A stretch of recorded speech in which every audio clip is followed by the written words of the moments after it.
Hello everyone, Jared here, and in today's video, we're heading back to Wuhan. So, the first thing we did when we got up in the morning was head to the train station for another 2-hour train ride back to Wuhan's Hankou railway station. And once we arrived, we dropped our things off at the hotel and went to check out a museum nearby. But rather unfortunately, it was closed, because unlike most other museums in China, this one was closed on Friday, whereas most museums across China are closed on Monday. So, since our plans for that afternoon were cut short, we ended up just walking around the neighborhood, deciding to come back and see the museum another day. And since it was sprinkling outside, we decided that pretty much for the rest of the day, we would just be staying and relaxing inside our hotel. Although we did go out at one point to try this restaurant that you see on the right here, called Noi Restaurant, which is famous for being the best Italian restaurant in Wuhan. It was definitely the best Italian we've had in China, and if you happen to be in the area in Hankou, you should definitely stop by to try it. Eventually, the many towering buildings outside our window lit up at night, and we took a few videos of that before heading off to bed and getting ready for our next morning, when we got in a taxi and headed off to the first of 3 museums we were going to see this day.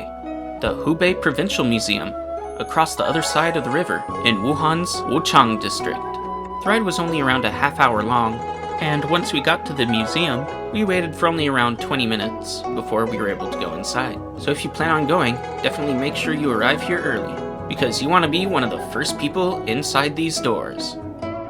Here we are at the Hubei Provincial Museum. This is my second time here. I decided to come back here for our trip because we weren't able to see very much the last time I came. And this time, hopefully we're able to get a lot of good shots for you. So let's go ahead and check it out. And since this was my second time here, I knew that I needed to get to the very top floor in order to beat the crowds to see something first. Because at the very top was one of the most famous, if not the most famous blade in all of China. As you can see, it gets crowded in the museum very quickly. So we made our way up the escalators and over to the famous Sword of Guanyun. Behind me is the Sword of Guanyun, the most famous sword in China. Here it is, the Sword of Guanyun, a blade that's existed for over 2,000 years and is still sharp, with hardly any rust at all. On the blade, there are characters reading, King Yue's sword for his personal use, an individual who lived around 510 BC. To this day, no one knows exactly how to replicate the chemical composition that allowed this blade to be preserved so well. And if you like to see weaponry, you definitely have to come here to look at it in person. In the same exhibit, there were also plenty of other weapons, as well as old statues and lacquer artifacts, many of which are still very well preserved today. And following that exhibit was one highlighting the craftsmanship, and more specifically, the figurines as well as the pottery of China's many dynasties, starting from way back during the Han Dynasty around 2,000 years ago, up until the final dynasty, the Qing, which came to an end in 1913. And I think I'll let you go ahead and have a moment to look at all of these yourself.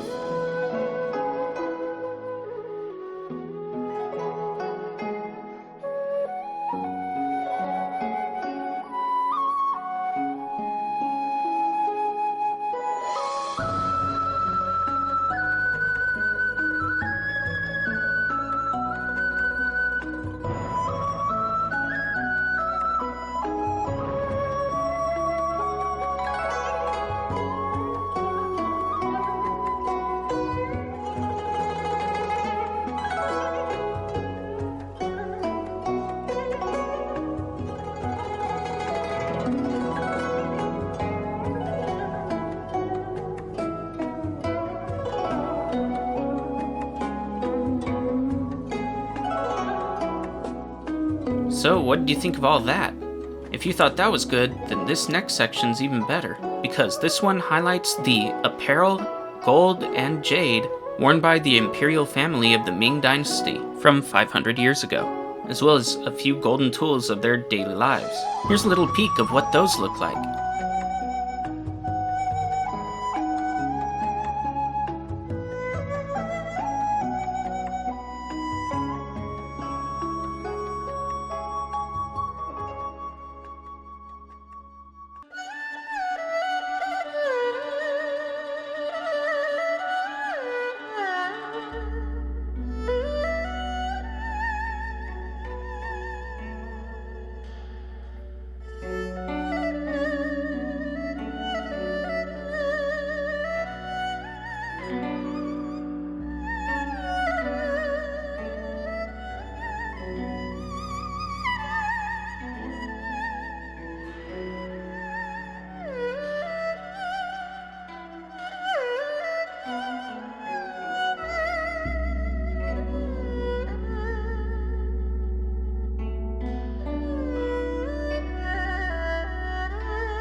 So I hope you enjoyed that.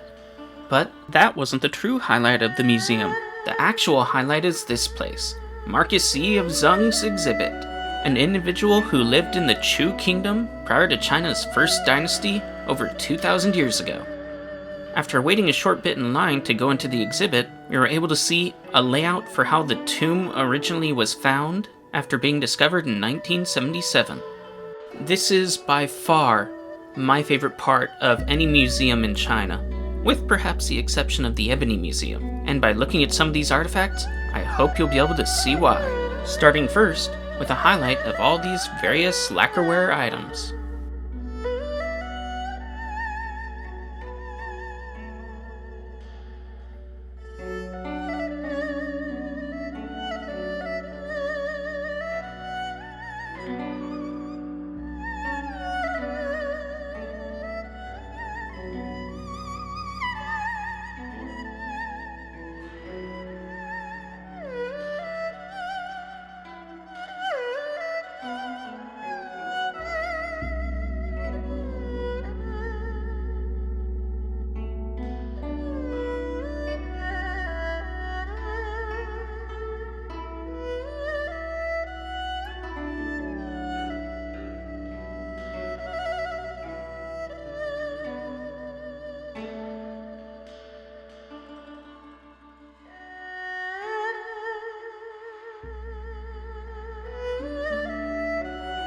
Inside the exhibit, they also found a whole lot of remains of ancient weaponry, including wheels from war chariots, as well as jewelry, consisting mostly of jade artifacts from the time.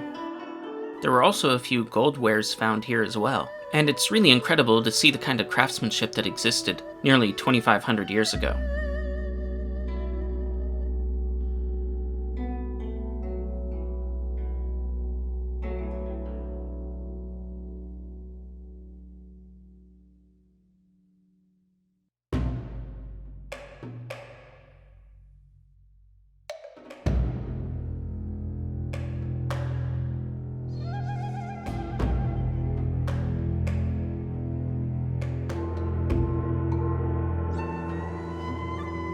So, if you thought all of that was great, you haven't seen anything yet, because to me, the real highlight of the museum is the ancient Chu bronze lost wax craftsmanship. And rather than say anything more about it, I'll just go ahead and let you see it.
So, what did you think of all that? Pretty incredible, right?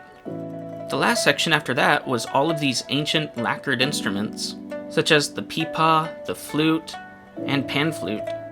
as well as the board for an ancient guqin, which is a Chinese stringed instrument, as well as some drums, including this drum bass you see here, which was used to weigh down and hold up this massive drum that they demonstrate in this picture here.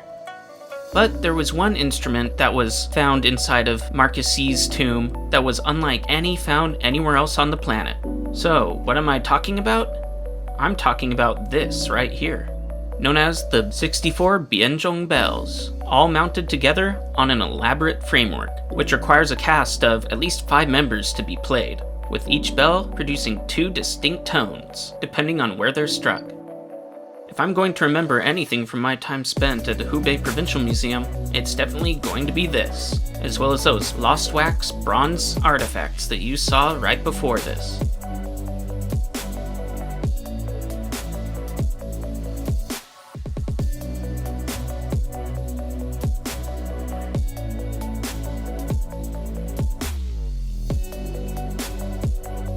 So, having seen all of that, it was time for us to head on out of the museum and off to our next destination. But before that, one thing that I want to say is that if you want to know what that giant bell set sounds like in a musical performance, all you have to do is go into this room on the side here, on the right as you enter the museum area, because they have a show here you can watch for around 100 yuan each, which I saw the last time I was here.